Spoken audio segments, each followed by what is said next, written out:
본 영상은 특정 인물이나 실제 사건을 단정하거나 재현한 것이 아닙니다. 사연의 본질과 메시지를 전달하기 위한 스토리 콘텐츠입니다. 여러분, 혹시 이런 생각을 해보신 적 있으신가요? 내가 가장 믿는 사람이 사실은 나를 가장 모르는 사람일 수도 있다는 생각. 오늘 제가 들려드릴 이야기는 23년을 한 사람만 바라보며 살아온 한 여자의 이야기입니다. 그 여자의 이름은 오정숙. 나이 62. 특별할 것 없는 이름이고 특별할 것 없는 삶이었습니다. 그저 성실하게 아내로 살고 며느리로 살고 어머니로 살아왔던 사람이었어요. 남편 이태주는 믿음직한 사람이었습니다. 말과 행동이 다르지 않았고 어디를 가든 먼저 알려주는 사람이었습니다. 연애 시절부터 그랬고 결혼하고 나서도 달라지지 않았어요. 그래서 정숙은 의심이라는 감정을 아예 지우고 살았습니다. 의심은 관계를 흔드는 것이라고 생각했거든요. 믿는다는 것은 확인하지 않는다는 것이라고 믿었습니다.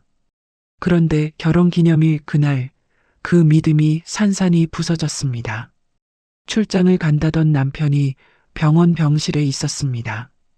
낯선 여자의 손을 잡고 그 여자의 이마에 맺힌 땀을 닦아주며 그리고 그 여자의 어머니에게 장모님이라고 부르면서 정숙은 그날 이후 23년간 자신이 살아온 삶이 어떤 위에 세워진 것이었는지를 처음으로 알게 됩니다.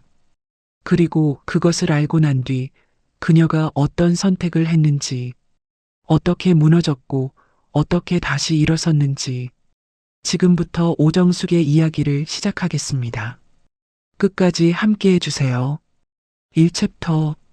결혼기념일이라는 날이 이렇게 쓸쓸할 수 있다는 것을 오정숙은 그날 처음 알았다. 거실 창문으로 저녁 햇살이 비스듬하게 들어오고 있었다.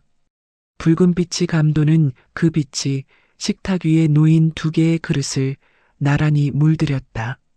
정숙은 한참을 그 그릇들을 바라보다가 결국 하나를 들어 찬장에 도로 넣었다. 오늘도 혼자였다. 오늘만이 아니었다. 몇 달째 이어진 일이었다. 그래도 오늘만큼은 다를 거라고 어딘가에서 작은 기대를 품었던 자신이 부끄러웠다. 남편 이태주는 아침 일찍 캐리어를 끌고 집을 나갔다. 출장이었다. 또 출장이었다. 그것이 이 결혼 생활에서 가장 자주 반복되는 문장이 된 것이 언제부터인지 정숙은 정확히 기억할 수 없었다. 분명 처음엔 분기에 한두 번이었다. 길어야 하루 이틀이면 돌아왔다. 그런데 어느 순간부터 한 달에 두 번이 되었고 그 다음엔 거의 매주가 됐다. 평일만도 아니었다. 주말까지 걸쳐 있는 일정이 생기기 시작했다. 그때마다 이태주는 피곤한 얼굴로 회사 사정이 안 좋아졌다고 했다. 자신이 아니면 이 일을 처리할 사람이 없다고 했다. 그 말을 들을 때마다 정숙은 고개를 끄덕였다. 성실하고 책임감 강한 사람이라는 것을 알았으니까. 그래서 이해하려고 했다. 아내로서 이 정도는 참아야 한다고 서운한 마음이 올라올 때마다 스스로를 다독였다. 그런데 오늘은 달랐다. 오늘은 결혼기념일이었다. 정숙이 이날만큼은 함께 해달라고 처음으로 입을 열어 부탁했던 날이었다. 비싼 식당도 거창한 선물도 아니었다. 그냥 마주 앉아 밥 한 끼 먹고 싶었을 뿐이었다. 그것조차 이태주는 들어줄 수 없었다. 앞으로 회사 미래가 걸린 계약이라고 자신이 꼭 가야 한다고 했다. 그러고는 지갑에서 카드 한 장을 꺼내 정숙의 손에 쥐어줬다. 갖고 싶은 거 사라고.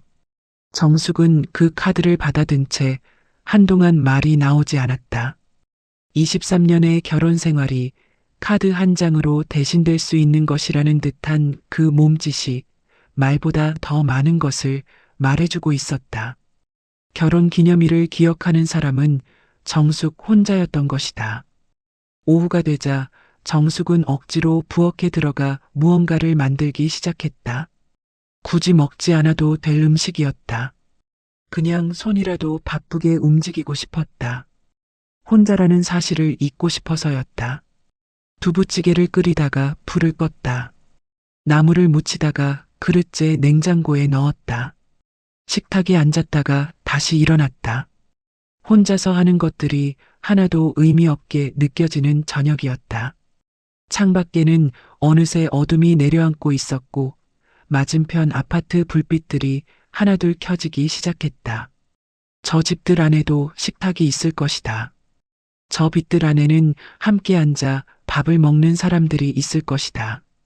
정숙은 그 생각이 들자 얼른 커튼을 쳤다. 그때 핸드폰이 진동했다. 정숙은 혹시 이태준일까 싶어 서둘러 화면을 봤다. 남편이 아니었다. 김순자였다. 30년을 넘게 알고 지낸 간호사인 친구였다. 얼마 전에 신혼집 근처 병원으로 직장을 옮겼다고 했다. 언제 밥 한번 먹자고 했던 그 친구였다. 반가운 마음으로 전화를 받는 순간 정숙은 순자의 목소리가 평소와 다르다는 것을 바로 느꼈다. 조심스럽고 낮았다. 어딘가 망설임이 담긴 목소리였다. 지금 어디에 있냐는 질문부터 시작된 그 전화가 이날 밤 정숙의 세계를 완전히 바꾸어 놓을 것이라는 것을 그 순간의 정숙은 아직 알지 못했다. 순자는 말을 꺼내기까지 잠시 뜸을 들였다. 그리고 조심스럽게 말했다. 자신이 근무하는 병원 복도를 지나다가 이태준을 봤다는 것이었다. 낯선 중년 여성의 병실에서 그 여성의 침대 옆에 바짝 붙어 앉아 손을 잡고 있었다고 했다. 분위기가 하도 묘해서 인사를 건네지 못했다고, 그래서 정숙에게 먼저 연락을 해봐야겠다고 생각했다고 말했다. 정숙은 전화기를 쥔 손에 자기도 모르게 힘이 들어가는 것을 느꼈다. 출장 간다던 남편이 병원에 있다. 낯선 여자 옆에 손을 잡고 정숙은 전화를 끊고 곧바로 이태준에게 전화를 걸었다. 신호가 갔지만 받지 않았다. 다시 걸었다. 또 받지 않았다. 잠시 후 문자 한 통이 왔다. 중요한 회의 중이라 전화를 받을 수 없다. 그 짧은 문장을 읽으며 정숙은 손가락 끝이 차가워지는 것을 느꼈다. 회의 중이라고. 출장지에서 회의 중이라고. 그런데 순자는 병원에서 봤다고 했다. 혹시 순자가 잘못 본 것일 수도 있다는 생각이 들었다. 그 가능성이 조금이라도 남아있기를 바라는 마음으로 정숙은 시어머니에게 전화를 걸었다. 시어머니는 밝은 목소리로 전화를 받았다. 동창 모임에서 식사 중이라며 화장실에 잠깐 나왔다고 했다. 주변에서 왁자지껄 사람들의 웃음소리가 들려왔다. 어디 아프신 데는 없냐는 정숙의 질문에 시어머니는 나이 들면 늘 여기저기 아프지 하며 웃었다. 그 목소리에는 거짓이 없었다. 연기가 없었다. 시어머니는 병원에 계신 것이 아니었다. 그렇다면 저 병실에 누워있는 여자는 누구인가? 정숙은 순자에게 다시 전화를 걸었다. 상황을 설명했다. 시어머니는 아무 일도 없다고 했다. 그러자 순자의 목소리가 더 조심스러워졌다. 그러면서 사진을 한 장 찍어 문자로 보내겠다고 했다. 전화가 끊기고 나서 정숙은 한동안 핸드폰을 내려다봤다. 문자 알림이 울렸다. 정숙은 그것을 바로 열지 못했다. 이상하게 이것을 확인하면 돌아올 수 없다는 느낌이 들었다. 알고 싶지 않았다. 하지만 모를 수는 없었다. 마침내 사진을 열었다. 그리고 정숙은 그 자리에서 굳어버렸다. 사진 속에는 이태준이 있었다. 아침에 캐리어를 끌고 출장 간다며 나간 그 모습 그대로였다. 그는 낯선 여성의 침대 곁에 앉아 그 여성의 손을 두 손으로 감싸쥐고 있었다. 그 손길이 너무 조심스럽고 너무 익숙해 보였다. 23년의 결혼 생활에서 정숙에게 그 손으로 해준 것들을 아무리 떠올려 봐도 그 표정은 없었다. 그 눈빛은 없었다. 숨이 막혔다. 정숙은 가방도 제대로 챙기지 못한 채 차키를 쥐고 현관을 나섰다. 엘리베이터 안에서 거울에 비친 자신의 얼굴을 봤다. 눈물은 없었다. 하지만 눈빛이 달라져 있었다. 주차장으로 내려가 시동을 걸면서 정숙은 자신이 지금 어디로 가고 있는지, 거기서 무엇을 보게 될지 이미 알고 있었다. 운전대 위에 얹힌 두 손이 신호등 앞에서 멈출 때마다 떨렸다. 그래도 손은 핸들을 놓지 않았다. 병원 방향을 향한 그 차 안에서 정숙의 23년은 이미 끝을 향해 달리고 있었다. 이 챕터, 병원까지는 1시간 거리였다. 정숙은 그 1시간 동안 아무 음악도 틀지 않았다. 라디오도 켜지 않았다. 조용한 차 안에서 핸들만 잡은 채 달렸다. 신호에 걸릴 때마다 생각이 밀려왔다. 지난 몇 달의 일들이 대수롭지 않게 넘겼던 장면들이 하나씩 다른 의미를 달고 떠올랐다. 출장 전날 밤이면 일찍 잠자리에 들던 이태준. 돌아오면 극도로 피곤하다며 말을 아끼던 이태준. 언제부터인가 미묘하게 달라진 향수 냄새. 출장지에서 보내던 사진들이 어느 순간부터 뚝 끊어진 것. 그것들이 이제야 하나의 선으로 이어지고 있었다. 병원 주차장에 차를 세우고도 정숙은 한동안 내리지 못했다. 병원 건물을 올려다봤다. 밝게 켜진 창문들이 겹겹이 쌓여 있었다. 저 중 어느 창문 안에 남편이 있다. 낯선 여자 옆에. 정숙은 눈을 감았다가 떴다. 그리고 차 문을 열었다. 순자에게 병실 번호를 다시 확인했다. 3층 312호. 엘리베이터가 올라가는 동안 심장이 빠르게 뛰었다. 층수가 하나씩 올라갈수록 더 세게. 3층에 내리자 하얀 복도가 길게 펼쳐졌다. 소독약 냄새와 낮은 기계음이 섞인 공기가 코끝에 닿았다. 정숙은 천천히 복도를 걸었다. 312호는 복도 끝이었다. 병실 문 앞에서 정숙은 멈췄다. 문이 반쯤 열려 있었다. 안에서 낮은 목소리가 들렸다. 정숙은 선뜻 들어가지 못했다. 문틈으로 시선을 옮겼다. 그리고 그 자리에서 굳어버렸다. 이태준이 보였다. 침대 옆 낮은 의자에 앉아 있었다. 손에 물수건을 들고 낯선 여성의 이마에 맺힌 땀을 아주 조심스럽게 닦아주고 있었다. 그 손길이 너무 부드러웠다. 너무 자연스러웠다. 오래전부터 그렇게 해온 사람의 몸짓이었다. 23년 동안 정숙이 아파서 누워있을 때 이태준이 그렇게 해준 기억이 있던가? 없었다. 단 한 번도. 그때 이태준이 몸을 낮추며 여성에게 말을 건넸다. 목소리가 복도까지 들렸다. 장모님, 어디 불편하신 곳 없으세요? 그 두 단어가 정숙의 귀에 들어오는 순간 다리에 힘이 빠졌다. 장모님, 이서방. 벽에 손을 짚지 않았다면 그 자리에 주저앉았을 것이다. 정숙은 입술을 꽉 물었다. 눈앞이 아찔했다. 온몸의 피가 한꺼번에 아래로 쏟아지는 느낌이었다. 정숙이 미처 마음을 추스르기도 전에 복도 끝에서 급한 발소리가 들려왔다.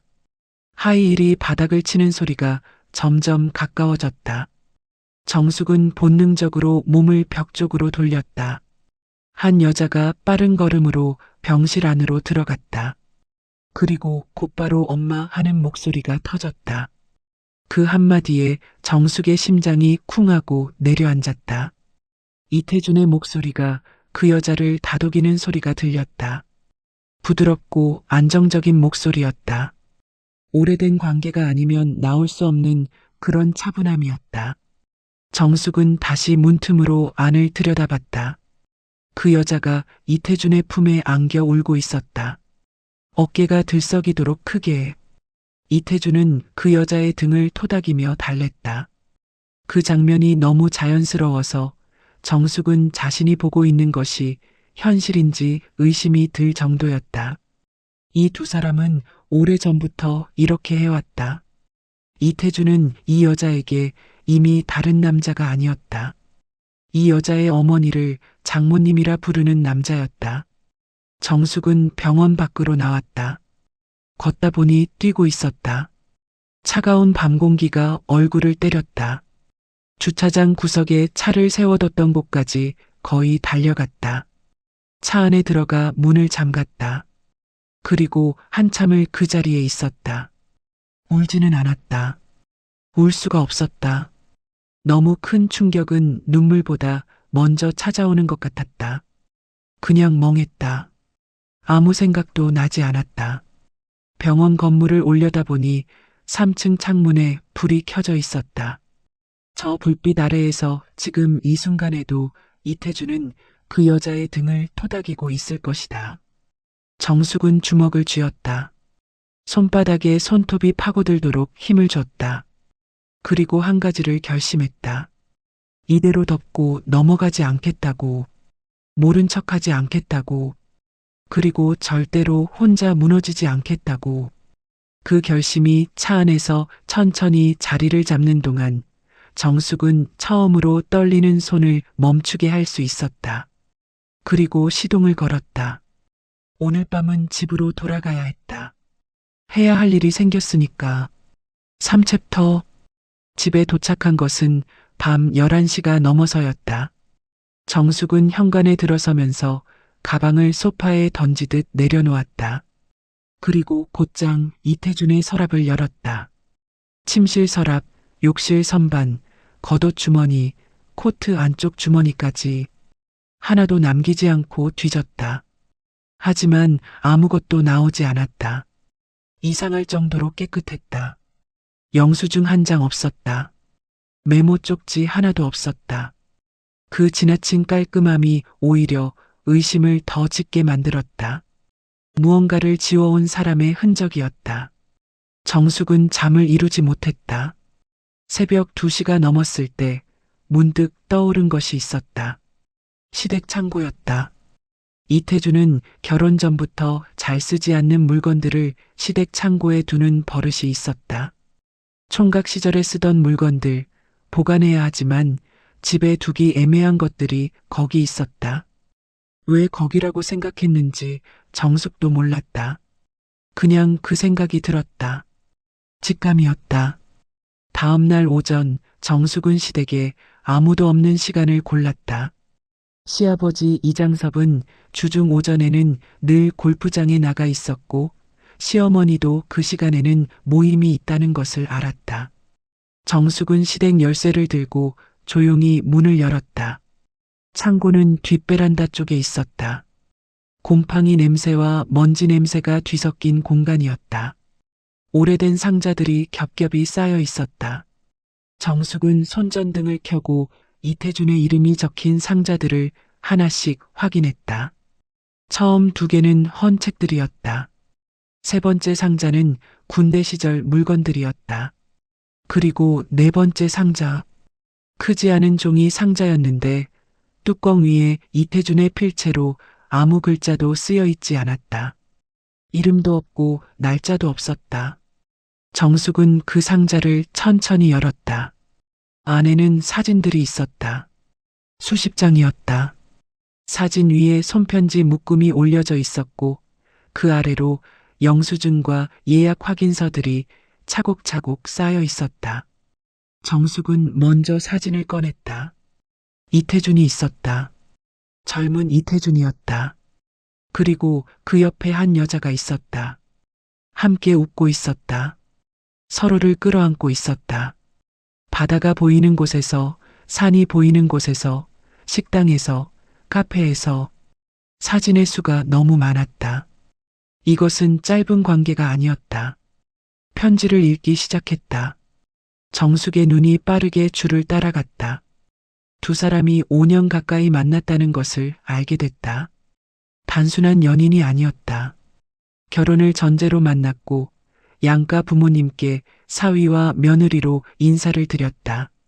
그 여자의 어머니가 이태준을 이서방이라 불렀던 것이 이제야 설명됐다. 이태주는 그 집에 이미 사위였다. 식만 안 올렸을 뿐이었다.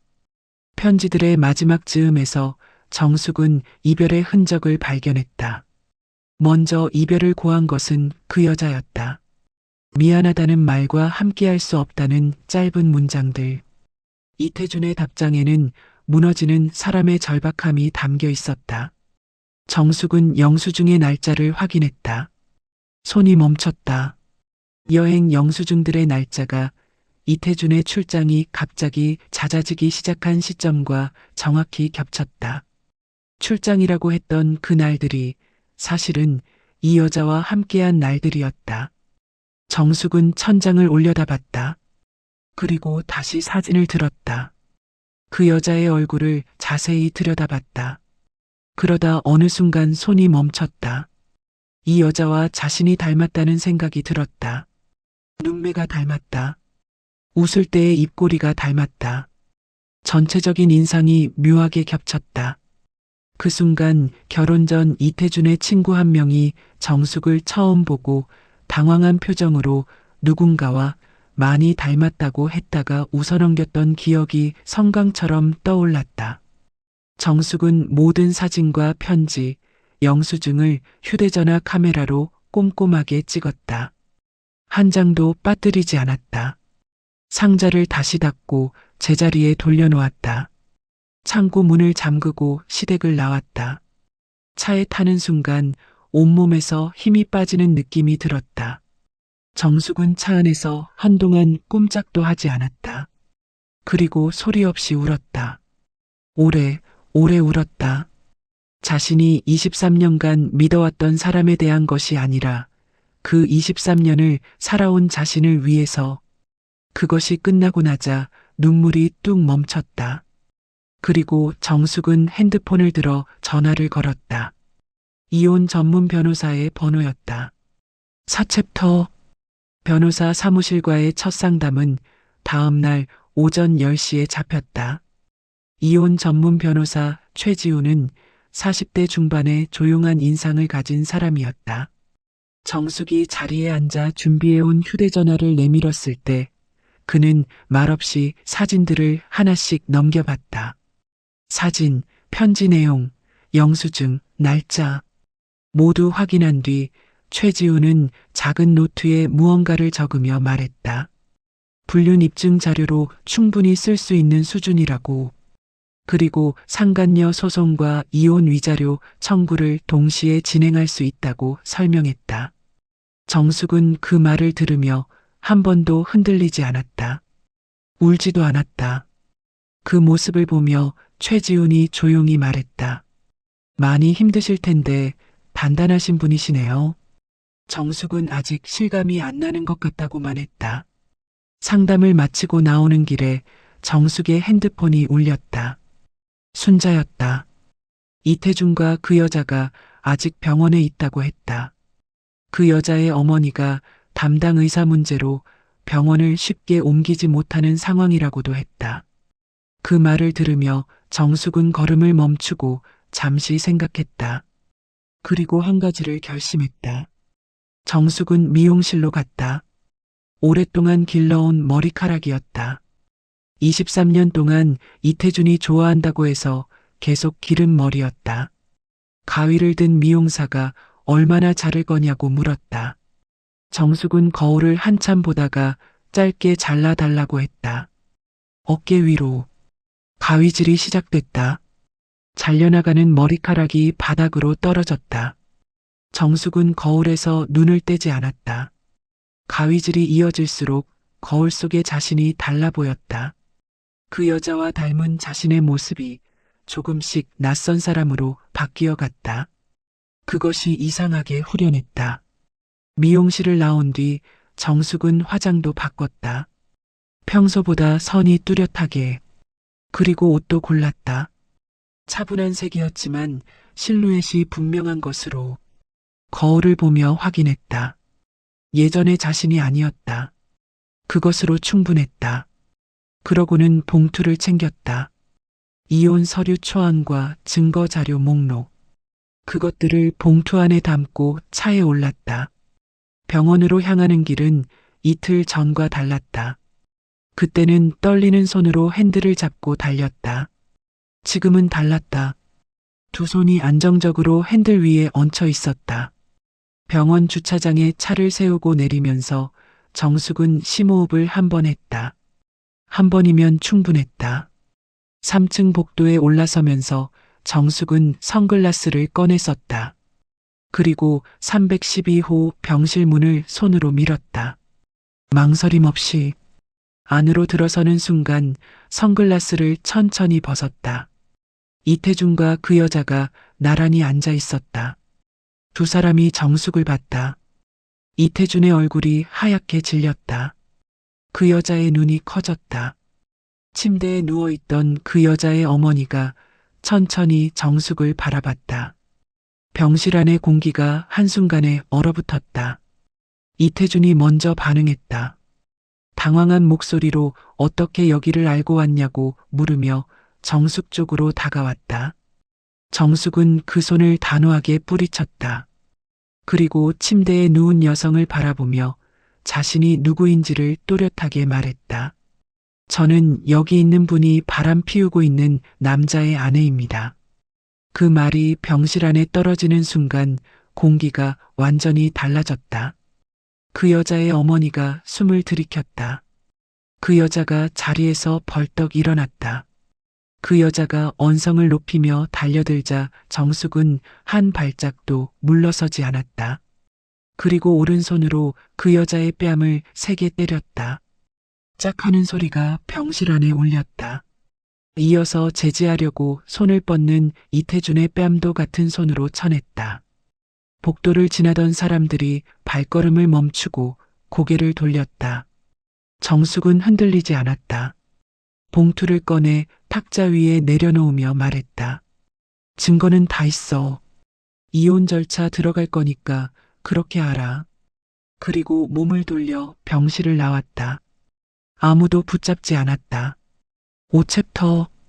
병원을 나온 그날 저녁 정숙은 주차장 한쪽에 차를 세우고 한동안 나오지 않았다. 아까까지만 해도 단단하게 버티고 있던 무언가가 혼자 남겨진 차 안에서 서서히 풀려내리는 것이 느껴졌다. 당당하게 병실을 나왔다. 한마디도 지지 않았다. 하지만 지금 이 주차장에는 아무도 없었다. 23년이라는 시간의 무게가 한꺼번에 내려앉았다. 정숙은 핸들에 이마를 기댔다. 눈을 감았다. 그때 조수석 창문이 두드려졌다. 정숙이 고개를 드니 창문 너머에 한 여자가 서 있었다. 동네 주민 모임에서 몇 번 마주쳤던 얼굴이었다. 법무사 한명자였다. 61의 나이에 20년 넘게 법무사로 일해온 사람이라는 것을 정숙은 알고 있었다.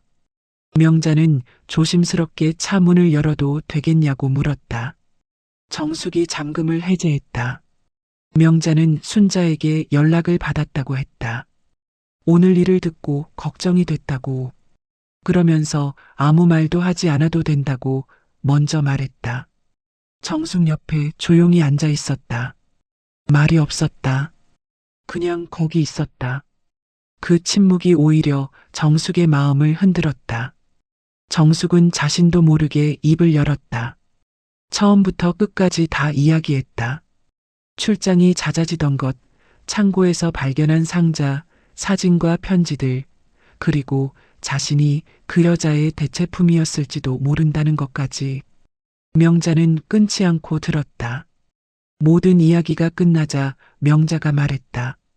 울어도 된다고. 하지만 무너지면 안 된다고. 짧고 단단한 두 문장이었다. 정숙은 그 말이 귀가 아니라 가슴에 직접 닿는 것을 느꼈다. 명자는 이어서 자신도 오래전에 같은 길을 걸었다고 말했다.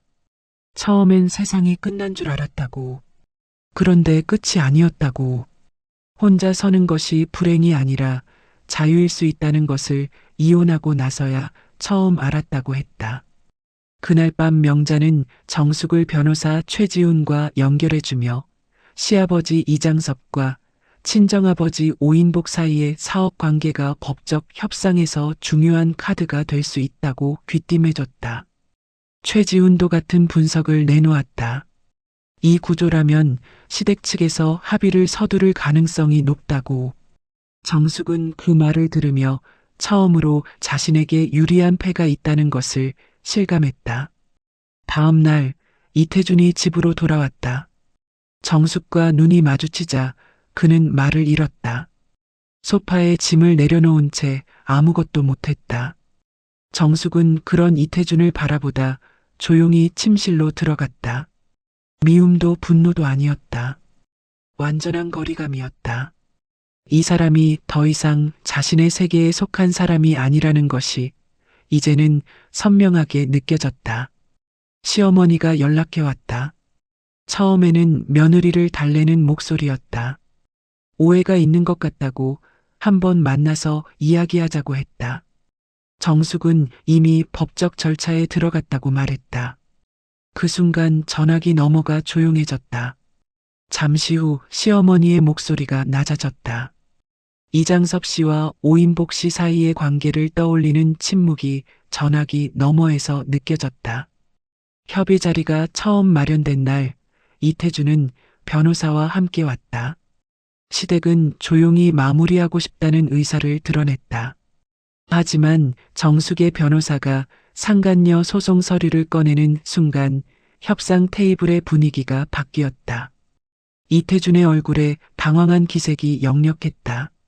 시댁 측 변호사가 잠시 자리를 비켜도 되겠냐고 했다.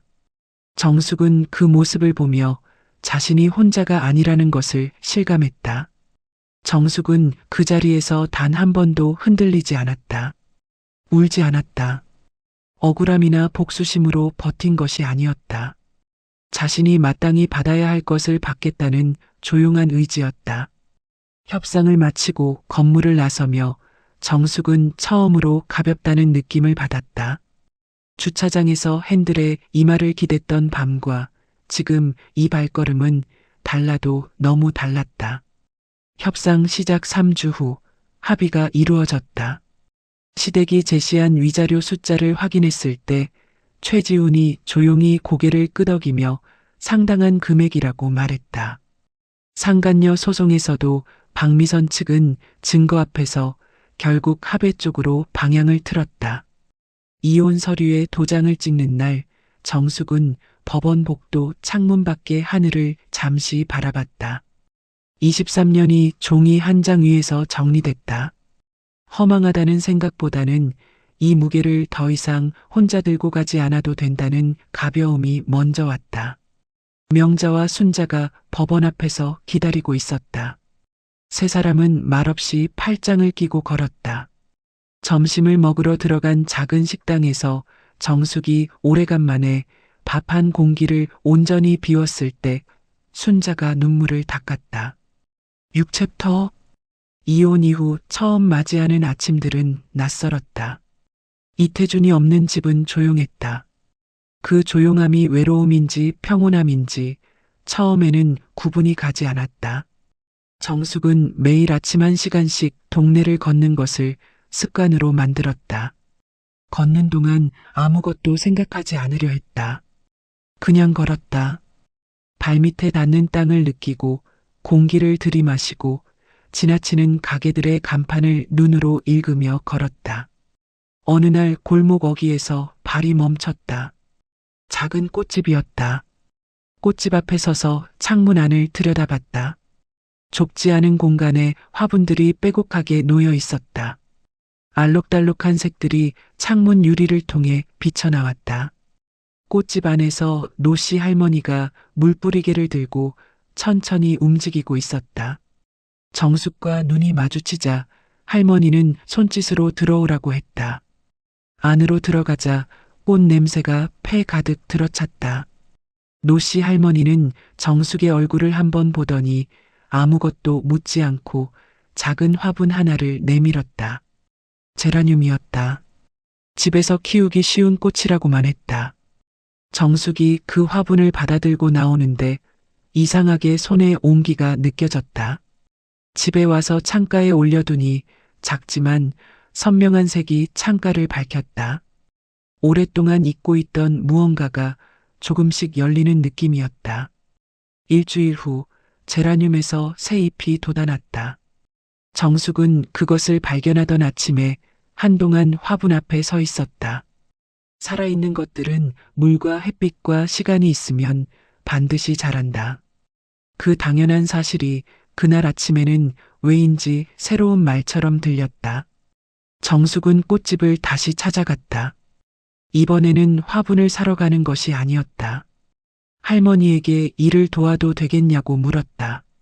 노씨 할머니는 잠시 정숙을 바라보다 장갑 한 켤레를 건네며 저쪽 화분부터 물 주라고 했다. 꽃집에서의 오전이 정숙의 하루를 채워갔다. 흙을 만지고 물을 주고 꽃 이름을 배우는 시간들이었다. 할머니는 말이 많은 사람이 아니었다. 하지만 필요한 말은 정확하게 했다. 이 꽃은 물을 너무 자주 주면 뿌리가 썩는다. 이 꽃은 햇빛보다 바람을 좋아한다. 이 꽃은 잘 죽을 것 같아도 사실 제일 즐기다. 꽃에 대한 이야기들이 어느 순간부터 다른 이야기처럼 들렸다. 정숙은 혼자 그것을 알아차리고 웃었다.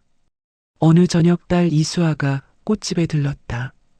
흙이 묻은 장갑을 끼고 화분을 정리하는 어머니의 뒷모습을 이수아는 한동안 말없이 바라봤다. 그리고 이제 좀 엄마 같아 보인다고 했다. 정숙은 그 말의 뜻을 묻지 않았다. 알았으니까. 23년 동안 누군가의 아내로만 살았던 어머니가 처음으로 자기 자신처럼 보인다는 말이라는 것을. 2달쯤 지났을 무렵 노씨 할머니가 정숙을 불렀다. 조용히 앉혀놓고 건강이 많이 안 좋아졌다고 했다. 더 이상 매일 꽃집에 나오기가 어렵다고, 이 가게를 정리해야 할 것 같다고 말했다. 할머니의 눈이 꽃들 사이를 천천히 돌아봤다. 30년을 함께한 가게였다. 정숙은 그 눈빛을 보면서 자신도 모르게 물었다. 제가 이어받을 수 있을까요? 말이 나오고 나서야 자신이 그 말을 하고 싶었다는 것을 알았다. 할머니가 정숙의 눈을 한참 바라보다 고개를 끄덕였다. 그 순간이 이혼 서류에 도장을 찍던 날보다 훨씬 더 크게 가슴을 채웠다. 꽃집 인수 계약서에 서명했다. 작은 금액이 아니었지만 위자료로 받은 것이 있었다. 정숙은 손을 떨지 않고 서명했다. 그리고 그날 밤 처음으로 자신의 이름이 적힌 무언가 앞에서 오래 앉아 있었다. 정숙의 꽃. 간판에 쓸 이름을 메모지에 적어보며 이것이 다시 시작이 아니라 진짜 시작이라는 것을 느꼈다. 7챕터. 꽃집 인수 계약서에 서명한 지 사흘 후 늦은 오후였다. 꽃집 문을 닫고 마지막 화분에 물을 주던 시간이었다. 물뿌리개를 든 채 창가에 늘어선 화분들 사이를 천천히 돌아다니던 정숙의 휴대전화가 울렸다. 화면을 보니 수아였다. 전화를 받으려는 순간 목소리가 들리기 전에 먼저 낯선 번호에서 다시 전화가 왔다. 병원이었다. 이수아 씨 보호자이시냐는 목소리가 들리는 순간 손에서 물뿌리개가 소리도 없이 바닥으로 떨어졌다. 응급실로 달려갔다. 퇴근길에 교차로에서 신호를 무시한 차량이 수아의 차 측면을 들이받았다고 했다. 내부 출혈이 있어 즉시 수술에 들어가야 한다고 했다. 수술 동의서를 받아든 정숙의 손이 한 지점에서도 멈추지 않고 사인을 완성한 것은 어떤 용기보다 어머니라는 본능이었다. 수술실 불이 켜지는 것을 보며 정숙은 복도 벽에 등을 기댔다. 눈이 감기지 않았다. 30분 만에 순자가 달려왔다. 다음으로 명자가 왔다. 두 사람은 말없이 정숙 양옆에 앉았다. 세 사람이 나란히 앉은 복도는 소독약 냄새와 낮은 기계음만이 흘렀다. 아무도 말하지 않았다. 그럼에도 정숙은 이 자리가 혼자가 아니라는 것을 온몸으로 느꼈다. 이 두 사람이 없었다면 지금 이 복도에서 어떻게 버텼을지 상상이 가지 않았다. 수술이 길어졌다. 1시간이 지나고 2시간이 지났다. 정숙은 그 시간 동안 꽃집 창가에 막 심어둔 화분들이 자꾸 생각났다. 그것조차 미안하게 느껴졌다. 딸이 저 수술실 안에 있는데 나는 왜 화분을 생각하는가. 그렇게 자책하다가 어느 순간 멈췄다.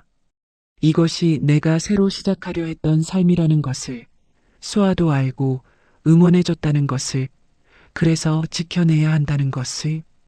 그 생각이 두려움을 조금씩 밀어냈다. 2시간 반이 지났을 때 복도 끝에서 발소리가 들렸다. 정숙이 고개를 돌렸다.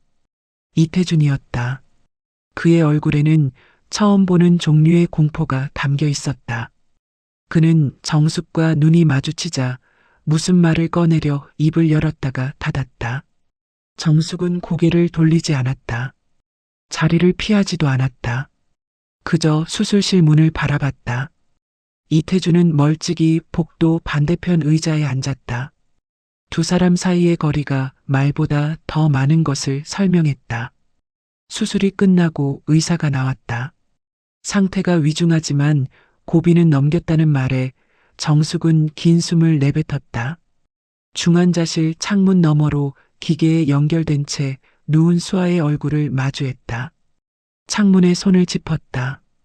그 순간 23년간 참아왔던 것과는 전혀 다른 종류의 울음이 쏟아졌다.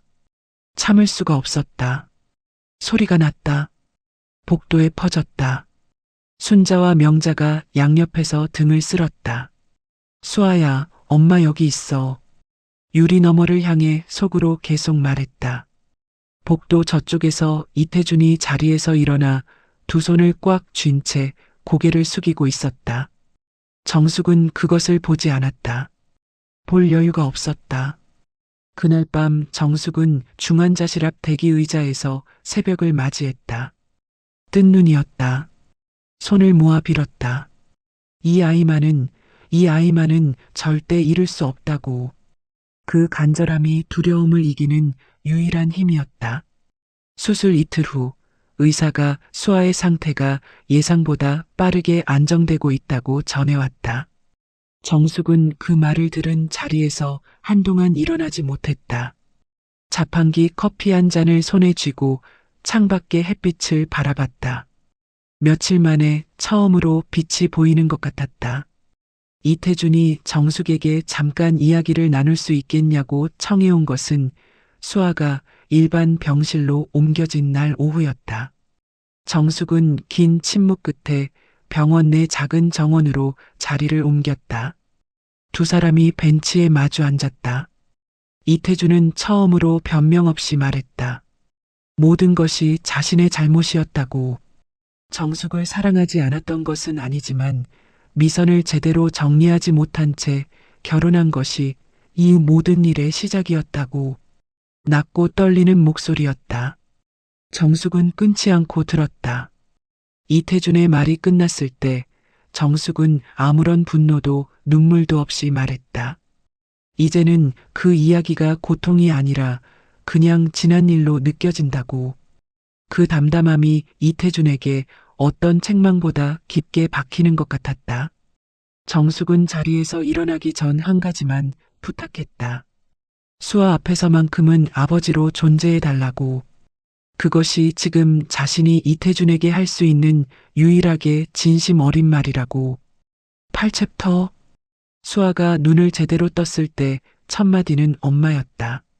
정숙이 침대 옆에 앉아 손을 잡자 수아는 목소리도 제대로 나오지 않는 상태에서 억지로 웃으며 말했다. 나 살아있네. 그 말에 정숙은 웃음과 울음이 동시에 터졌다. 수아의 손을 꽉 쥔 채 한동안 그 자리에 있었다. 아무 말도 필요 없었다. 살아있어서, 여기 있어서 그것만으로 충분했다. 회복 기간 동안 수아는 어머니의 꽃집 이야기를 처음 들었다. 침대에 기댄 채 눈을 크게 뜨며 그게 진짜야? 하고 물었다. 정숙이 고개를 끄덕이자 수아는 잠시 생각하다가 말했다. 그거 진짜 엄마한테 잘 어울릴 것 같아. 그 말이 의외로 크게 울렸다. 어울린다는 것은 자신답다는 뜻이기도 했으니까. 정숙은 그 말을 오래 간직했다. 명자가 문병을 와서 수아와 처음 인사를 나누던 자리에서 수아가 물었다. 엄마 살려준 사람이죠? 명자는 웃으며 말했다. 당신 엄마는 스스로 살아난 거야. 내가 한 건 곁에 있었던 것뿐이야. 정숙은 그 말을 들으며 말없이 명자의 손을 꽉 잡았다. 살아난다는 것은 누가 끌어올려 주는 것이 아니었다. 스스로 일어서는 것이었다. 그리고 정숙은 그것을 해냈다. 수아가 태어나던 날 병원 입구에 정숙과 순자와 명자 셋이 나란히 서 있었다. 목발을 짚고 나오던 수아가 그 모습을 보고 멈칫하다가 웃으며 말했다. 엄마 친구들이 이렇게 많았어? 정숙이 말했다. 살다 보면 진짜 사람이 남더라. 수아가 고개를 끄덕였다. 세 사람이 수아를 부축해 차에 태우는 그 장면을 지나가던 할머니 한 분이 저거 참 보기 좋네 하고 중얼거리며 지나갔다. 수아의 퇴원 한 달 후 꽃집 문을 새로 열었다. 노씨 할머니가 남긴 낡은 간판 자리에 정숙이 직접 고른 나무 간판이 달렸다. 이름은 오래 고민했다. 그리고 정했다. 정숙의 꽃. 오씨 성을 버리지 않고 이태준의 이름도 아니고 23년 동안 누군가의 아내이자 며느리이자 어머니였던 이름들도 아닌 오정숙이라는 이름 그대로 처음으로 자신의 이름을 가진 무언가가 세상에 생겼다. 이른 아침 꽃집 문을 열고 들어서면 전날 밤 물을 먹은 꽃들이 저마다 고개를 들고 있었다. 정숙은 그 모습을 볼 때마다 오래 서 있었다. 살아있는 것들은 물과 햇빛과 시간이 있으면 반드시 자란다. 이 꽃들이 매일 아침 가르쳐 주는 것이었다. 그리고 사람도 그렇다는 것을 정숙은 이제 몸으로 알았다. 어느 날 오전 골목 안을 지나던 낯선 할머니가 꽃집 창문을 들여다보다 들어왔다. 화분 하나를 고르며 여기 참 좋은 기운이 도네 했다. 정숙은 웃으며 포장을 해드렸다. 그리고 속으로 생각했다. 좋은 기운은 그냥 오는 것이 아니라 매일 아침 일어나 문을 열고 물을 주는 사람이 만드는 것이라고. 그것을 알게 되기까지 꽤 오래 걸렸지만 알게 된 지금은 그것이 뿌듯했다. 어느 저녁 꽃집 문을 닫고 골목 끝 벤치에 앉았다. 결혼기념일 밤 혼자 식탁에 그릇을 차렸다 치우던 자신이 떠올랐다. 그 밤의 자신에게 지금의 자신이 무슨 말을 해줄 수 있을까 생각했다. 오래 생각하지 않아도 답이 나왔다. 괜찮아. 너는 이미 충분히 잘 살아왔어. 그리고 앞으로가 더 좋을 거야. 그 세 문장이 머릿속에서 맴돌았다. 그 문장들이 눈물이 되지 않고 온기가 됐다. 그것이 달라진 것이었다.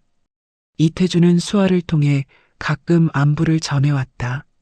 직접 연락을 취하지는 않았다. 수아의 생일 즈음 꽃집 문 앞에 이름 없는 화분 하나가 놓여있던 날이 있었다. 작고 소박한 화분이었다. 정숙은 그것이 누구의 것인지 알면서도 아무 말하지 않고 안으로 들여다 창가에 올려뒀다. 용서가 아니었다. 그냥 그 화분이 예뻤다. 그것으로 충분했다. 정숙은 그날 저녁 일기를 처음 쓰기 시작했다. 첫 문장은 이것이었다. 오늘 꽃집에서 제비꽃이 처음으로 꽃을 피웠다. 그 뒤로 이어진 문장들은 누군가에게 보여주기 위한 것이 아니었다. 온전히 자신을 위한 언어였다. 오늘 무엇을 느꼈는지, 어떤 꽃이 새 잎을 냈는지, 골목을 지나던 아이가 어떤 꽃을 가리키며 이게 뭐예요? 하고 물었는지. 아주 작은 것들이었다. 하지만 그것들이 쌓이면 하루가 됐다. 하루가 쌓이면 삶이 됐다. 23년 만에 처음으로 정숙은 자신의 이야기를 자신의 방식으로 쓰고 있었다. 봄이 왔다. 꽃집 창가에는 겨울을 버티고 살아남은 화분들이 새잎을 가득 틔우고 있었다.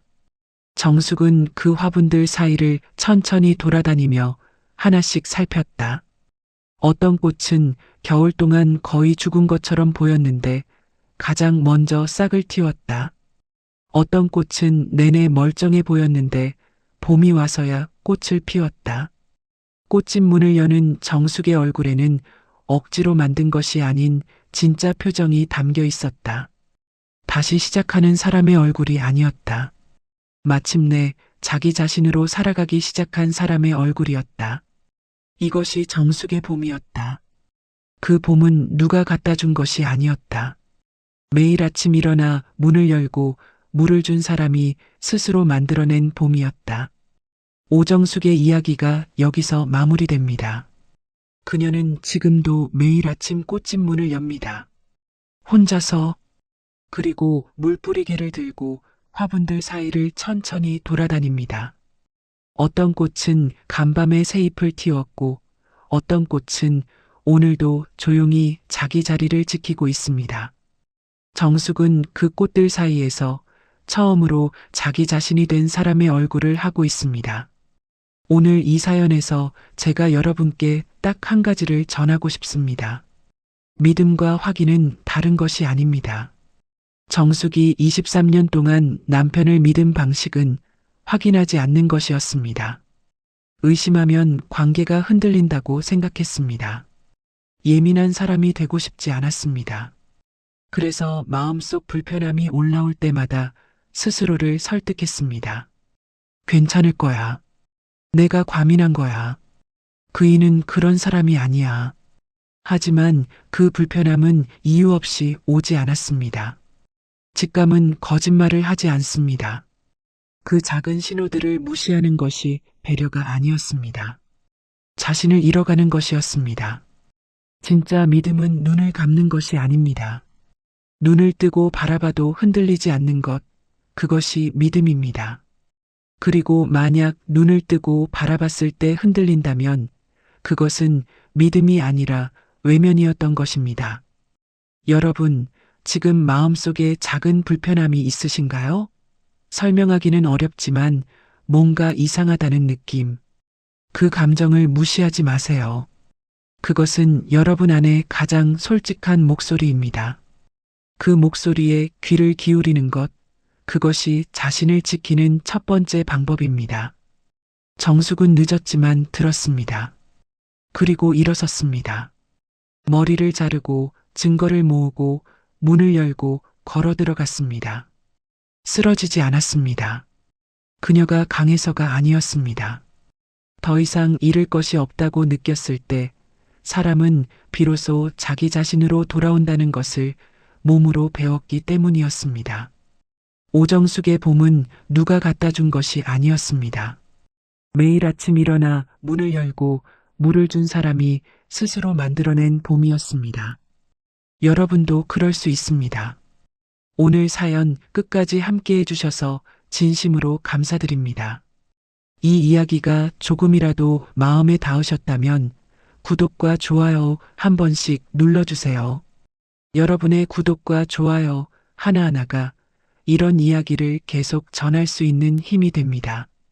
그리고 주변에 비슷한 아픔을 안고 계신 분이 있다면 이 영상을 조용히 공유해 주세요. 말로는 전하기 어려운 것들이 때로는 이런 이야기를 통해 전해지기도 하니까요. 다음 이야기에서 또 찾아오겠습니다. 오늘도 고생 많으셨습니다.